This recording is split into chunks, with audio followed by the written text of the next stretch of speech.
अब प्रश्न आता है कि आपका देश आपका है या किसी और का है। तो मैं पत्नी से बात कर रहा था कि अपने घर में किसकी चलती है, तो मेरी पत्नी ने घूर के देखा मेरे को और बोला मेरी चलती है।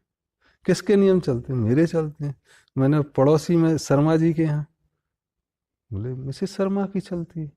मैंने कहा और वो वर्मा जी के यहाँ, बोले उनकी चलती है। मैंने कहा अगर तुम्हारे नियम वर्मा जी के यहाँ चलें तो तुम क्या कहोगे? बोले परोक्ष में मेरा ही शासन चल रहा वर्मा जी के यहाँ। मैंने कहा 70 वर्ष हो गए भारत में, नियम तो वही चल रहे हैं अंग्रेजों के। तो अपन आज अंग्रेजों के हिसाब से ही चल रहे हैं क्या?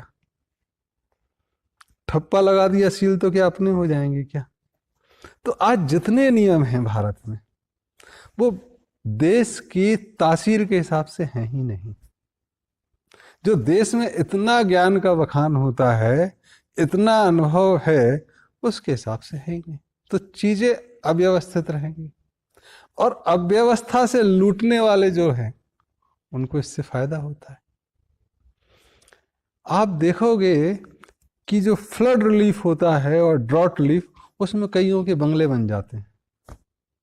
ये नेताओं की बात नहीं कर रहे हैं, सरकारी अफसरों के, मीडिया वालों के। और मीडिया पे कंट्रोल फॉरेन, आपकी कोई सुनता नहीं है। तो अफरा तफरी मचाए रखो, चीजें चलाते रखो। ये तो फायदे की बात है। अब नुकसान तो जो शरीफ आदमी है तथा कथित, हालांकि शरीफ वही होता है जिसको बदमाशी पूरी आती है और तब भी शरीफ है।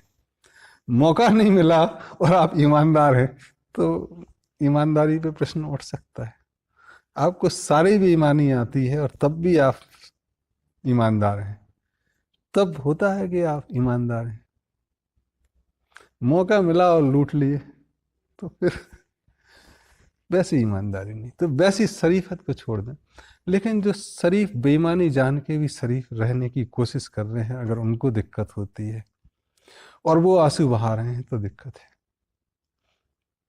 राज्य में कमजोर जो हैं उसका प्रोटेक्शन और जो बुद्धिमान है उसकी इज्जत जहां होती है वो राज्य अच्छे होते हैं, खुशहाल होते हैं।